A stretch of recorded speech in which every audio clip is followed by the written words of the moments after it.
All right. So you're wondering, should I buy a home? But you've heard some myths, some falsities, some things that might not actually be relevant, and you're wondering, are these things true? Are these things true? Well, in this video, I'm going to go over 5 myths that other buyers have come up with or told me that they've heard over the last X amount of years that I've been doing real estate.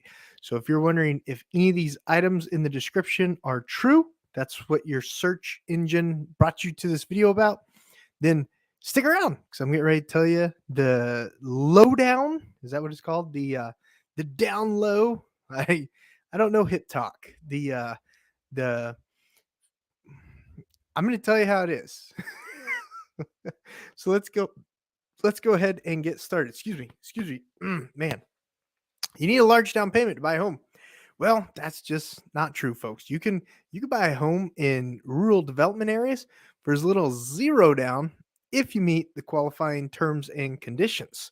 And when you're talking about Enid, Oklahoma, in the Enid, Oklahoma metro area, there's a lot of rural area around Enid that may, with your income, credit, and all that other stuff, household size, things like that, you might actually qualify for a zero down USDA rural home loan. How nice would that be, huh? Getting a house with no down payment. Now, there are closing costs, there are prepaids, there are escrows. So getting in a house isn't entirely free, but sellers, well, new construction sellers, if they're building in the rural areas, maybe offering some nice incentives to get their houses off the books. So if you're thinking, I can't buy a new home because I don't have 20% down, well, guess what? You might not need it. And if it's not in a rural development area or you don't meet the rural development criteria, there's FHA, 3.5%, and then there's conventional with 5%. Terms and conditions apply with all the loans. But do you need a large down payment to get in a house? Absolutely not, folks. You can get in a house as little as zero down, and a veteran, zero down, USDA, zero down, FHA, 3.5% down, and conventional, 5% down. Is that helpful? If that's helpful, give it a big thumbs up. Give it a big thumbs up and subscribe to our Enid channel. Hit that subscribe button. Go ahead and hit it. Absolutely. Item number 2, you need perfect credit to buy a home. Nope. Nope. If that were the case, I don't think anyone would buy a home. I don't think there's such thing as perfect credit. I just don't. But you can get a home. Most lenders, all lenders vary. You got to verify with the lender you're working with. You just need 680. You just need 680 to be able to buy a home. So what all does that entail? I don't know because I'm not a lender.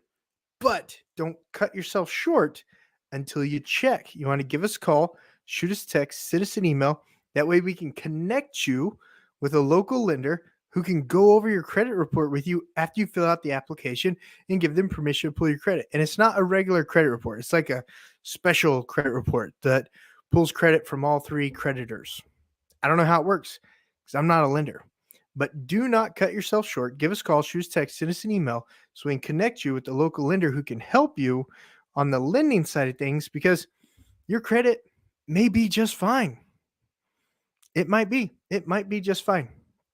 Myth number 3, you should buy as much house as you can afford.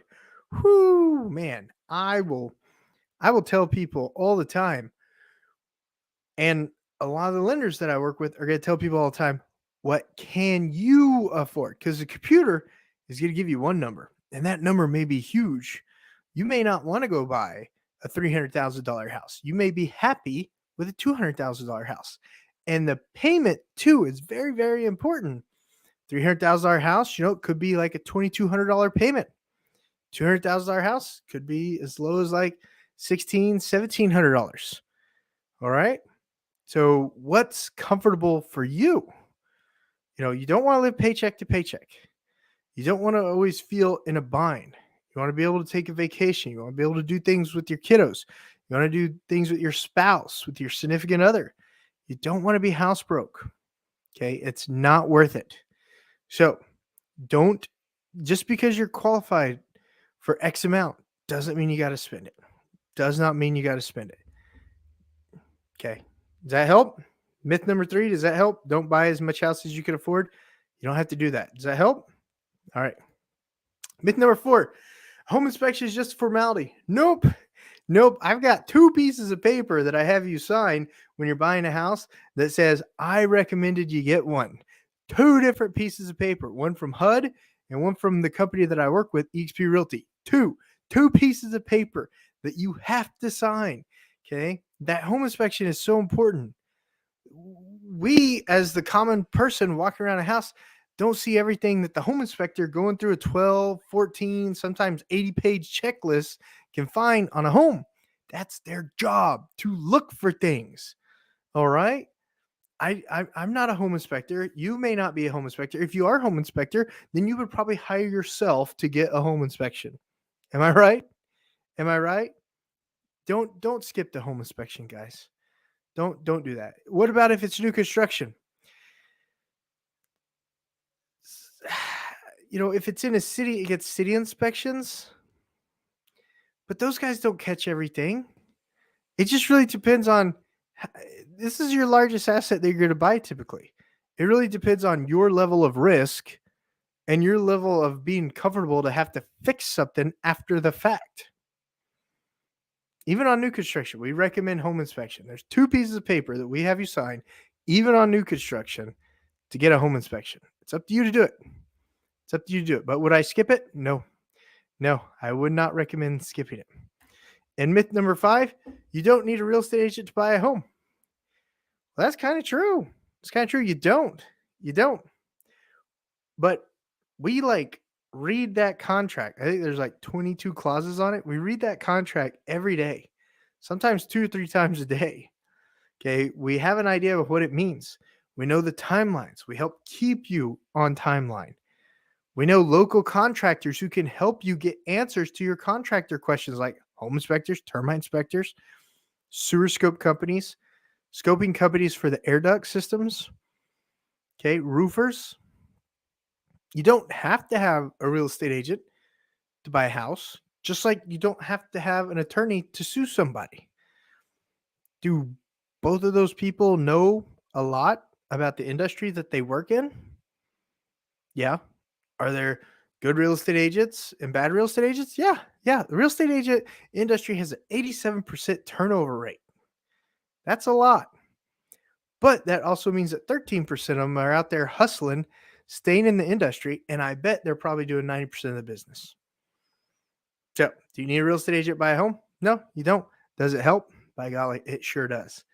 Yes, it does. Just the contacts that a real estate agent like myself and the agents that I work with, EXP Realty and I, can be a huge asset to you as a buyer in your transaction. All right, guys. Well, I hope you enjoyed this video today on 5 myths about buying a home. If you did, consider subscribing to the channel and hitting that notification bell so you don't miss out on any of the videos that I put out. I try to get out 1 video a week about the real estate process, about living in, moving to, relocating to, eating, drinking, sleeping in the Enid, Oklahoma metro area. And as always, the agents that I work with, the XP Realty and I, we would love to earn your business when you're selling a home, buying a home, relocating to, moving within Enid, Oklahoma, and Enid, Oklahoma metro area. The number's right there on the screen. And don't forget to read the description. There's even more information that I talked about on today's video about the 5 myths about buying a home in Enid, Oklahoma. All right, guys, I'll see you on the next video.